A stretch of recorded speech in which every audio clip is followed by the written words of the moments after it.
So yun, good day sa inyo mga kasabot. Another day, another video na naman tayo. So kung nakaraan, pinag-usapan natin yung about dun sa stator coil. Ngayon, ang pag-uusapan naman natin is about sa charging system guys. Kung paano gumagana at ano yung mga parts na binubuo ng charging system. So yun, para sa mga newbie, sa mga baguhan na gumagamit ng TMX Alpha, para sa inyo ang video na to. Alright, so umpisahan na natin. Huwag na natin patagalin. Let's go!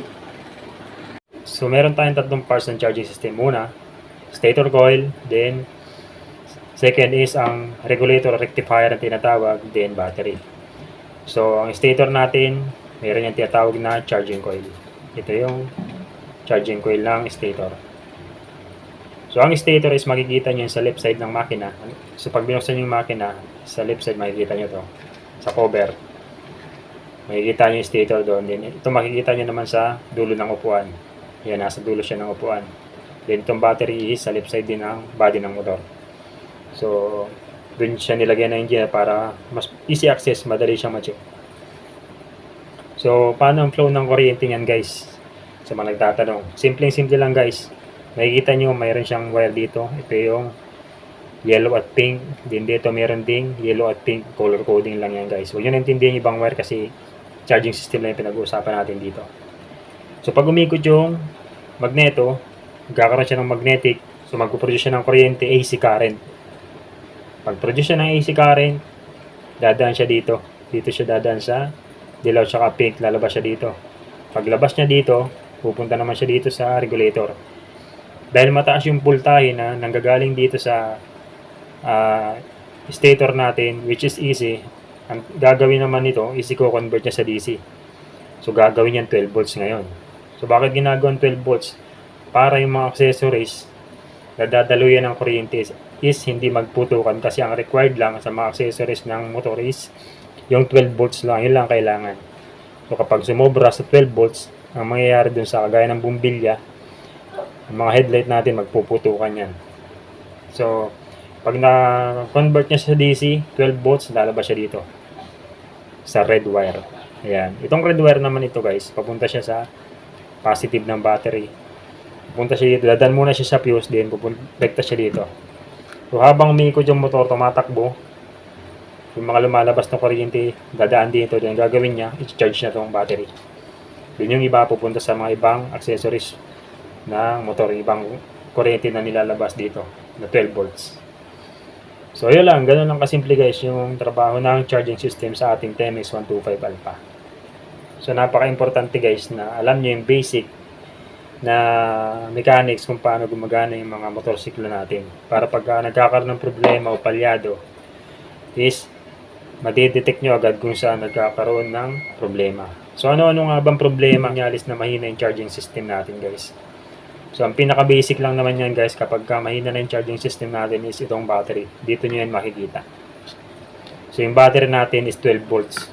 12 volts yan kapag tinester nyo yan, kailangan 12 volts yan. Ngayon, kapag humihina yung charging system natin, so itong battery na to nalulobat or bumababa yung fluid, mabilis bumaba yung fluid, then mabilis siyang masira. So, magtataka kayo, bakit kapapalit nyo lang ng battery is lobat na naman o nauubos yung fluid. So, dalawang klase yung battery na ginagamit natin guys. Meron yung maintenance free. Yun yung hindi siya nilalagyan ng gaya ng distilled water. Ito kasi yung mga ganito nilalagyan to ng distilled water para tumagal yung lifespan niya. But minsan, iba-iba rin yung dahilan kung bakit mabilis malubat yung battery. Minsan sa kalidad na ng baterya, quality, o minsan naman sa katagalan. So minsan dahil din dito, at minsan naman dahil din dito. Kaya nalulubat yung battery.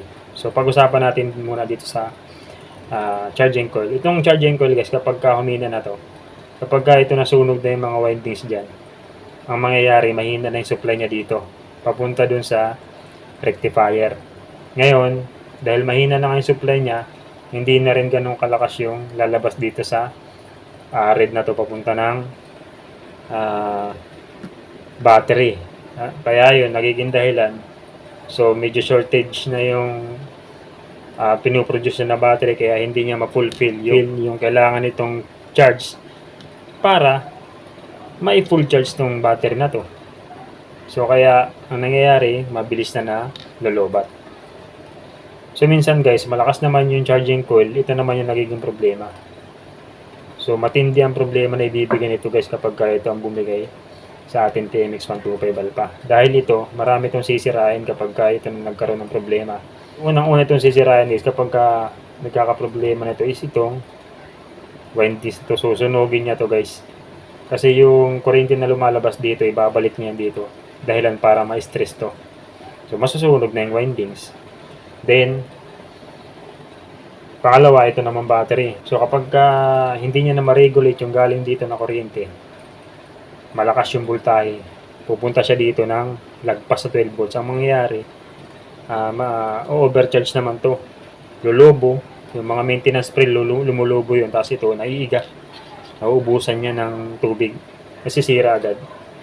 Yun isa pa, kapag ito ay overcharge, yung ilaw natin, yung headlight, yung bumbilya ng flasher, nagpuputukan yun, pati yung sa taillight natin. Kaya importante na maganda ang charger nyo, regulator rectifier, kasi marami itong sinisira.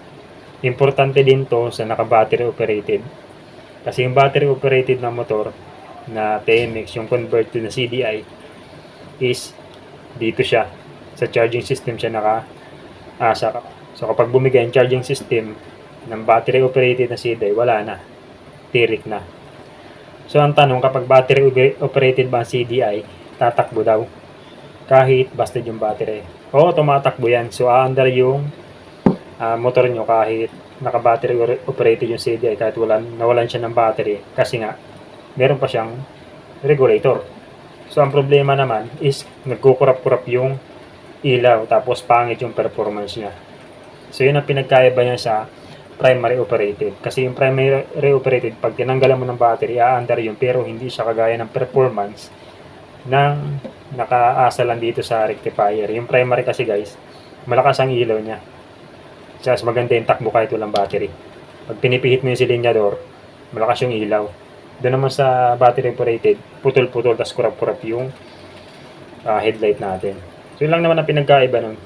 So bottom line, importante pa rin talaga na mapa-primary operated ka o battery operated is maganda yung charging system para balanse yung performance ng ating motorsiklo ng mga electricals. So, ganun lang kasimple guys yung charging system natin. Pag ikot ng magneto, magpo-produce ng AC current palabas dito. Pagpunta ng AC dito, gagawin niyang DC, 12 volts, din lalabas dito sa red. Papunta ng fuse, din papunta ng battery para may charge to.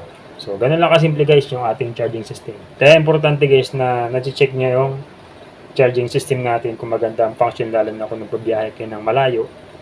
So, kailangan talaga maganda yung charging system natin. Guys, tandaan nyo, pagka ito may problema, marami itong sisirain. Itong rectifier regulator na to. Unang-una, stator, susunugin niya yan dahil stress. Binabalik lang niya yung mga kuryente na pinoproduce niya. Then, pwede niyang palubuhin itong battery. Then, pwede niyang paputukin yung mga ilaw natin sa flasher, saka headlight. Pati yung sa dashboard, pinuputok niyan eh. Yung ano na yan kapag ito may problema.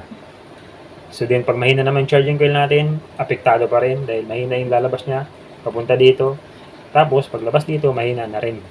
So nagkakaroon ng discharge yung ating battery. So kaya kailangan malakas yung charging coil, maganda yung rectifier natin para maganda yung performance ng battery at humaba yung lifespan. Kasi yung iba nagtataka, kapapalit lang daw nila ng bago at maganda yung pinalit nilang battery, pero nalobat pa rin or na-discharge. O yung iba lumobo. Dahil nga hindi nila chinek ito at hindi rin ito chinek. Kailangan pag magpapalit kayo ng battery guys, i-check nyo itong dalawa na to. Kung maganda ang kuryente na itong nilalabas, then maganda rin yung kuryente na itong nilalabas, or maayos yung pag-charge niya, para sigurado at safe yung ipapalit yung battery. So mapamura man yan o yung mahal. Kasi ito, ganun din naman yung performance niya eh. Yung battery kasi na pinalit ko dito is Yuasa na brand. So ayos, ganun din naman. Ang problema lang dito, napabayaan ko to kaya mabilis tong na palitan. Wala akong alam sa ano dati. Banggit ko na yun sa dati kong vlog na hindi ako nag-check ng battery. Pero ngayon, yung iwasan ko na battery, halos tagal na, hindi pa napapalitan at sobrang lakas pa.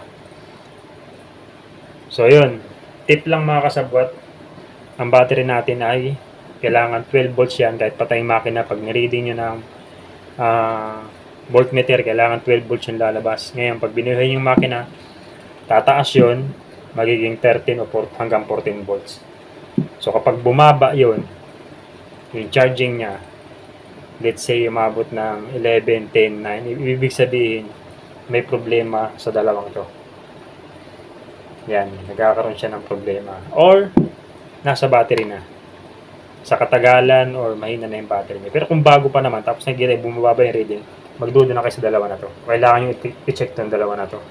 So, yun lang naman yung pagdududahan nyo, guys. So, yun lang mga kasabwat. Sana meron kayong konting nalaman or natutunan sa ating simpleng vlog. So, sa mga expert dyan, comment down below yung mga kulang na detalye na nabanggit natin. So, tulungan lang tayo guys para sa mga newbie, para mapahaba nila yung buhay ng kanilang charging system, para maganda yung performance ng TMX 125 Alpha.